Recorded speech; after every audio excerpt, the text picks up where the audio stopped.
탈무드는 세대와 세대를 잇는 끝없는 대화이자 지혜가 흐르는 살아있는 강물이다.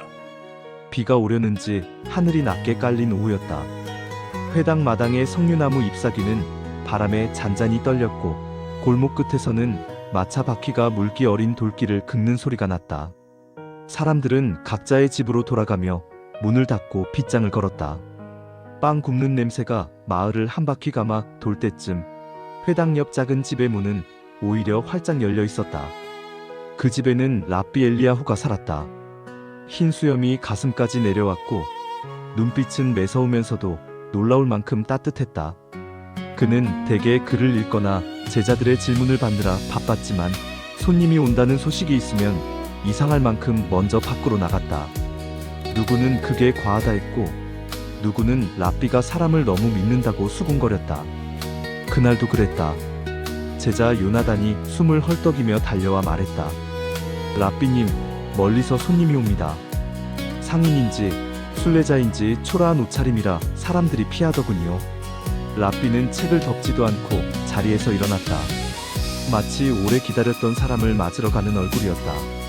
그는 문 쪽으로 걸어가며 요나단에게 물었다. 초라하다고? 네. 신발도 해지고 겉옷은 누더기 같고 얼굴도 험해 보였습니다. 아이들이 돌을 던지려 하길래 말렸습니다. 랍비가 문턱에 섰을 때 제자 하나가 조심스럽게 붙잡았다. 랍비님, 혹시 위험한 사람이라면요? 요즘 길 위엔 도적이 많습니다. 회당에 귀한 두루마리가 있고 마을엔 세금으로 모아둔 은하도. 랍비 엘리야후는 미소를 지었다. 그 미소는 무언가를 알고 있다는 사람의 미소였다. 손님이 문 앞에 오기 전에 내 마음이 먼저 문을 닫아버리면 그때가 진짜 도적이 들어온 때지. 제자들은 서로를 바라보았다. 랍비의 말은 늘 그랬다. 쉽게 반박할 수 없는데 그대로 따르기에는 두려운 말이었다. 그가 마당을 지나 문 밖으로 나가자 골목 끝에서 한 남자가 비틀거리며 다가오고 있었다. 나이는 알 수 없었다. 먼지와 땀, 기름때가 뒤섞인 얼굴에 눈만 유난히 또렷했다. 왼손은 몸 안쪽으로 숨기듯 움켜쥐고 있었다. 사람들은 창문 틈으로 몰래 보고 누군가는 아이를 뒤로 숨겼다. 랍비는 문 앞에서 멈춰서서 그 남자를 향해 고개를 깊이 숙였다. 어서 오시오. 먼 길 오느라 고생이 많았겠군요. 남자가 멈칫했다. 그는 이런 인사를 기대하지 않았다는 듯 한 발 물러섰다. 나를 맞이한다고? 그렇습니다. 당신이 우리 집 문 앞에 선 순간 나는 손님을 맞이하는 사람입니다. 남자는 눈을 가늘게 떴다. 경계와 비웃음이 섞인 표정이었다. 왜? 내가 돈이 있어 보이나? 내가 유명한 학자처럼 보이나? 랍비는 잠시 남자의 얼굴을 더 가까이 바라보았다. 그 눈 속에는 굶주림이 있었고 지친 길에 먼지가 있었다. 그러나 그 먼지 아래엔 분명히 자존심이 숨겨져 있었다. 랍비는 손을 내밀었다. 돈 때문도 이름 때문도 아닙니다. 사람을 맞이하는 일은 그 자체로 귀합니다. 남자는 냉소를 흘렸다. 사람을 맞이하는 일이 귀하다고? 세상은 사람을 이용하는 게 더 흔한데. 랍비는 고개를 끄덕였다. 그래서 더 귀하지요. 요나단이 뒤에서 작은 목소리로 속삭였다. 랍비님, 조심하세요. 저 사람 왼손을 보세요. 무언가 숨기고 있습니다. 랍비는 들은 척도 하지 않았다. 그는 남자를 집 안으로 안내했다. 제자들은 불안한 걸음을 떼며 뒤따랐다. 집 안의 작은 방엔 따뜻한 빵과 올리브, 물 항아리가 준비돼 있었다. 랍비는 손님을 상석에 앉히고 자신의 외투를 벗어 어깨에 걸어주었다. 남자는 몸을 움찔했다. 외투에 따뜻함이 닿는 순간 한순간 표정이 흔들렸다. 하지만 곧 다시 딱딱해졌다. 이러지 마. 나 같은 놈에게 이렇게까지 할 필요 없어. 필요가 있어서가 아니라 해야 할 일이어서 그렇습니다. 남자는 말없이 빵을 움켜쥐고 씹었다. 굶주림이 그를 삼키듯 그는 거의 숨도 쉬지 않고 먹었다. 제자들은 서로 눈짓했다. 도적일 수도 있다는 공포가 방 안에 묵직하게 떠 있었다. 그리고 그 공포는 금방 현실이 될 뻔했다. 남자가 물을 마시려고 몸을 돌리는 순간 숨기고 있던 왼손이 조금 드러났다. 손에는 칼이 들려 있었다. 낡았지만 날이 섬뜩하게 빛났다. 방 안의 공기가 한 번에 얼어붙었다. 요나단은 본능적으로 앞에 놓인 촛대를 움켜쥐었다. 다른 제자 하나는 뒤로 물러나 문을 향해 달릴 준비를 했다. 랍비만이 움직이지 않았다. 남자는 칼을 천천히 들어 올렸다. 그리고 랍비를 똑바로 바라보며 말했다. 그래, 맞아. 내가 여기 온 건 감사 인사를 하려는 게 아니야. 제자들의 숨이 동시에 멈췄다. 여기엔 두루마리가 있다 들었지. 금으로 장식된 회당의 귀한 두루마리. 요나단이 떨리는 목소리로 소리쳤다. 랍비님, 제가 말했잖습니까? 저자는 도적입니다. 남자의 눈이 요나단 쪽으로 날카롭게 돌아갔다. 조용히 해. 소리치면 피를 보게 될 거야. 칼끝이 잠깐 흔들렸다. 그것은 위협이었지만 동시에 그의 손이 떨리고 있다는 증거이기도 했다. 그는 두려워하고 있었다. 두려움과 결심이 뒤엉킨 사람에 떨고 있었다. 랍비는 조용히 물었다. 그 두루마리를 가져가려 하는군요. 그래. 왜? 남자는 당황한 듯 입술을 깨물었다. 왜냐고? 돈이 되니까. 그걸 팔면 나는. 그는 말끝을 흐렸다. 나는 다음에 붙어야 할 말이 입안에서 타버린 것처럼 사라졌다. 그 순간 랍비가 다정한 목소리로 말했다. 당신이 혼자 쓰려는 돈이 아닌가 보군요. 남자의 눈이 크게 흔들렸다. 뭐라고? 칼을 든 사람의 눈은 보통 둘 중 하나입니다. 욕심에 취한 눈, 혹은 절벽 끝에서 누군가를 지키려는 눈입니다. 남자는 이를 악물었다. 칼을 더 높이 들었지만 그 손은 여전히 떨렸다. 입 다물어. 나를 아는 척하지 마. 알려하지 않겠습니다. 다만 묻겠습니다. 당신이 가져가려는 건 두루마리인가? 아니면 살길인가? 그 말에 남자의 어깨가 움찔했다. 그리고 그가 처음으로 고개를 숙였다. 빵 부스러기가 턱수염에 묻어 있었고 그의 숨은 젖은 종이처럼 거칠었다. 살길, 그래, 살길이야. 제자들은 놀랐다. 랍비는 더 다그치지 않았다. 대신 단호하면서도 부드럽게 말했다. 그렇다면 칼을 내려놓으시오. 여기서부터는 내가 함께 찾겠습니다. 남자는 비웃듯 웃었다. 함께? 내가? 그렇습니다. 너희는 나 같은 놈을 돕지 않아. 도와준다면 조건이 있지. 회개하라, 뉘우쳐라, 무릎 꿇어라. 그런데 나는 지금 무릎 꿇을 시간이 없어.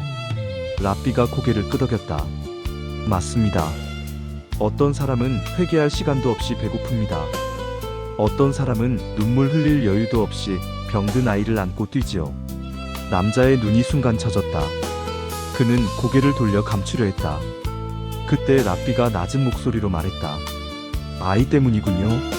남자의 입술이 떨렸다. 내 딸이 열이 떨어지지 않아. 약값이 필요해. 의사가 말했어. 오늘 밤을 넘기지 못할 수도 있다고. 나는 도둑질을 안 하려고 했어. 정말이야. 하지만 기도는 빵이 되지 않더군. 제자들 중 몇은 눈을 내리깔았다. 그들도 가난을 안다. 그러나 칼을 든 사람 앞에서 연민은 쉽게 나오지 않았다. 랍비가 물었다. 딸은 어디 있습니까? 여관 뒤 창고에서 누워있어. 내가 돈을 구해오겠다며 떠났지. 돌아가지 못하면 그 애는. 남자는 더 말하지 못했다. 목이 잠겼다. 칼을 쥔 손이 흔들리다가 마침내 힘이 빠진 듯 내려왔다. 하지만 그는 여전히 칼을 놓지 않았다. 마지막 자존심처럼. 랍비는 자리에서 천천히 일어났다. 그리고 제자들을 돌아보며 말했다. 요나단. 네, 랍비님. 은화 주머니를 가져오게. 요나단은 눈을 부릅떴다. 랍비님, 그건 회당의 가난한 자들을 위해 모아둔. 그 가난한 자가 지금 여기 있지 않은가? 요나단은 잠시 얼어붙었다가 결국 주머니를 가져왔다. 랍비는 그 주머니를 남자 앞에 놓았다. 무게감 있는 소리가 났다. 은하가 서로 부딪히는 소리. 그 소리에 남자의 눈이 커졌다. 이걸 나에게? 딸에게 가시오. 약을 사시오. 남자는 믿지 못하겠다는 듯 고개를 저었다. 이건 함정이야. 내가 이걸 가져가면 너희는 나를 잡겠지. 랍비는 웃지 않았다. 대신 진지하게 말했다. 나는 당신을 잡지 않습니다. 당신이 딸을 살릴 수 있도록 문을 열어둘 뿐입니다. 남자는 칼을 쥔 손을 내려다보았다. 그리고 라삐의 얼굴을 다시 봤다. 그 얼굴은 거짓말을 할 수 없는 얼굴이었다. 너무 많은 기도와 너무 많은 사람의 눈물을 본 사람의 얼굴이었다. 남자는 떨리는 손으로 주머니를 집었다. 그리고 그 순간 정말 갑작스럽게 칼을 땅에 떨어뜨렸다. 금속이 돌바닥에 닿는 소리가 방 안에 울렸다. 제자들이 동시에 움찔했다. 남자는 라삐 앞에 무릎을 꿇지 않았다. 대신 고개를 깊이 숙였다. 뭔가가 목에서 치밀어 올라와 말이 되지 못한 채 숨으로 새어나갔다. 왜 이런 짓을 하지? 라삐는 조용히 대답했다. 내 스승이 내게 이렇게 가르쳤기 때문입니다. 스승이 뭐라고 했는데? 라삐는 문 쪽을 바라보았다. 마치 문 앞에 이미 누군가 서 있는 것처럼 바라보았다. 하나님을 맞이하듯 사람을 맞아라. 남자는 그 말을 듣는 순간 잠시 눈을 감았다. 그 문장이 그의 마음을 후벼 파고 지나가는 듯했다. 그는 떨리는 목소리로 말했다. 나는 하나님을 믿는다고 말하면서도 사람을 믿지 않았어. 그래서 결국 칼을 들었지. 라삐가 부드럽게 말했다. 오늘은 칼을 내려놓았군요. 그것이면 충분합니다. 회개는 살아남은 다음에도 할 수 있습니다. 남자는 자리에서 벌떡 일어났다. 가야 해. 지금 바로. 함께 갑시다. 뭐? 내가 당신과 함께 가겠습니다. 제자들이 놀라 소리쳤다. 라삐님, 위험합니다. 라삐는 제자들을 바라봤다. 위험이 없는 길만 선택하면 우리는 평생 옳은 일 대신 안전한 일만 하게 됩니다. 그들은 비가 조금씩 내리는 골목을 함께 달렸다. 남자가 앞서고 라삐가 뒤따랐다. 라삐의 숨은 거칠었지만 발걸음은 멈추지 않았다. 여관 뒤 작은 창고에 도착했을 때 안에서는 아이의 미약한 신음이 들렸다. 남자의 딸은 이불 속에서 뜨거운 숨을 몰아쉬고 있었다. 얼굴은 창백했고 입술은 마르고 눈은 반쯤 감겨 있었다. 라삐는 곁에 앉아 아이의 이마에 손을 얹었다. 열이 높군요. 남자는 거의 울먹이며 말했다. 약을 사올게, 지금. 아니. 라삐는 남자의 어깨를 잡았다. 당신이 사오면 마을 사람들이 당신을 보고 또 돌을 던질지 모릅니다. 내가 사오겠습니다. 남자는 눈을 크게 떴다. 너는 나를 믿는 거야? 믿음은 어떤 사람의 자격증이 아니라 내가 선택하는 태도입니다. 라삐는 우산도 없이 빗속으로 뛰어나갔다. 제자 요나단도 결국 따라 나섰다. 약방에 도착했을 때 약사는 얼굴을 찡그렸다. 라삐님, 이 약은 비쌉니다. 그리고 요즘 약이 부족해서. 라삐는 조용히 은화를 올려놓았다. 부족하다면 더 가져오게. 아이가 밤을 넘겨야 합니다. 약사는 더 묻지 못했다. 라삐의 눈빛은 요청이 아니라 명령이었다. 하지만 그 명령은 권력이 아니라 사랑에서 나오는 명령이었다. 약을 들고 돌아오는 길, 요나단이 참지 못하고 말했다. 라삐님, 그 남자가 정말로 나쁜 사람이면요? 은화를 들고 도망가면요? 라삐는 비를 맞으며 걸었다. 빗방울이 수염 끝에서 떨어졌다. 그럴 수도 있지. 요나단은 답답해 죽겠다는 표정이었다. 그런데도요? 그런데도. 라삐는 잠시 멈춰서서 요나단을 바라보았다. 요나단, 우리가 손님을 의심해서 문 앞에서부터 차갑게 대하면 그 손님은 우리를 통해 어떤 하나님을 보겠니? 요나단은 말문이 막혔다. 라삐는 말을 이었다. 하나님은 문을 걸어 잠그고 사람을 기다리지 않으신다. 우리 삶의 문 앞에 먼저 서 계신다. 그러니 우리도 문 앞에 서야 한다. 그들은 창고로 돌아와 아이에게 약을 먹였다. 남자는 라삐가 가져온 약을 받아들고 손을 덜덜 떨었다. 이 은화, 이 은혜 어떻게 갚지? 라삐는 고개를 저었다. 갚지 마시오. 그럼 당신이 언젠가 누군가의 문 앞에 서게 될 때, 그때 그 사람을 하나님 맞이하듯 맞아주시오. 남자는 그 말을 듣고 얼굴을 감싸쥐었다. 그의 어깨가 들썩였다. 울음은 소리 없이 터졌지만 방 안의 누구도 그 울음을 가볍게 여기지 못했다. 그것은 죄책감과 안도의 울음이었고 동시에 처음으로 사람에게서 하나님을 본 사람의 울음이었다. 그날 밤 아이의 열은 서서히 내려갔다. 새벽 무렵 아이가 눈을 뜨고 약하게 속삭였다. 아빠. 남자는 아이의 손을 잡고 마치 무너질 듯한 얼굴로 웃었다. 여기 있어. 여기 있어.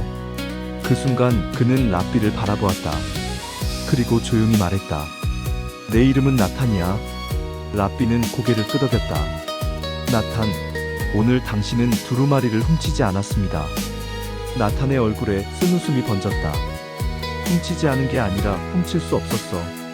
너희가 내 칼보다 먼저 내 마음을 붙잡았으니까. 요나단이 그 말을 듣고 눈을 내리깔았다. 그가 처음 문 앞에서 손님을 위험으로만 보았던 것을 떠올린 것이다.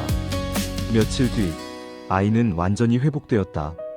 나탄은 약속대로 은하를 조금씩 갚겠다고 찾아왔고 랍비는 매번 고개를 저으며 말했다. 갚지 말라 했지 않습니까? 그래도 내 마음이 그 마음을 다른 사람에게 쓰시오. 그리고 그 약속은 놀랍게도 지켜졌다. 몇 달 후 마을에 또 다른 낯선 사람이 들어왔다. 그 사람은 더 초라했고 더 험했다. 사람들은 또 창문 틈으로 보고 아이들은 또 돌을 주워들었다. 그때 누구보다 먼저 문 앞에 선 사람은 랍비가 아니었다. 나탄이었다. 그는 문 앞에서 깊이 고개 숙이며 말했다. 어서 오시오. 먼 길 오느라 고생이 많았겠군요. 사람들이 웅성거렸다. 저 도둑이 왜 저러나 하는 눈빛도 있었다. 하지만 나탄은 흔들리지 않았다. 손님이 당황해하는 틈에 나탄은 조용히 덧붙였다. 나는 한때 칼을 들었던 사람입니다. 그런데 어떤 랍비가 내게 이렇게 말했소. 하나님을 맞이하듯 사람을 맞아라. 그 말이 내 딸을 살렸고 내 마음도 살렸소. 그 말에 골목이 잠시 조용해졌다. 누군가의 문이 조금씩 열리는 소리가 들리는 듯했다. 그날 밤 랍비 엘리야후는 회당 마당에서 석류나무를 바라보며 혼잣말했다. 사람을 맞이하는 일이 곧 하나님을 맞이하는 일이라. 결국 이 말은 사람을 통해 하나님이 오신다는 뜻이겠지. 요나단이 조용히 다가와 물었다. 랍비님, 오늘 나탄이 문 앞에 서는 걸 보셨나요? 랍비는 고개를 끄덕였다. 보았지. 그럼 반전은 무엇이었습니까? 그날의 손님은 도적이었는데 왜 랍비님은 처음부터 그렇게 맞이하셨나요? 랍비는 잠시 하늘을 올려다봤다. 비가 그친 하늘엔 별이 하나둘 떠오르고 있었다. 반전이라. 그는 천천히 말했다. 그날 내 문 앞에 온 손님은 나탄만이 아니었다. 그럼 누가 또 있었나요? 랍비는 미소 지었다. 내가 손님을 맞이하는 순간 내 마음에도 손님이 들어왔지. 두려움이라는 손님이었다. 나는 그 손님을 밖으로 내보내고 대신 환대라는 손님을 들였단다. 요나단은 그 말이 무슨 뜻인지 곱씹었다. 랍비는 마지막으로 조용히 덧붙였다. 사람을 문 앞에서 맞이하는 건 사람을 믿는 일이 아니라 하나님이 사람을 포기하지 않으신다는 걸 믿는 일이야. 바람이 석류나무 잎사귀를 살짝 흔들었다. 누군가의 발소리가 골목 끝에서 들려왔다. 랍비는 습관처럼, 아니 기도처럼 다시 문 쪽으로 걸어갔다. 손님이 올지 오지 않을지 알 수 없었다. 하지만 그는 늘 그 자리에 서 있었다. 문 앞에서 하나님을 맞이하듯 사람을 맞이하기 위해 서 있었다.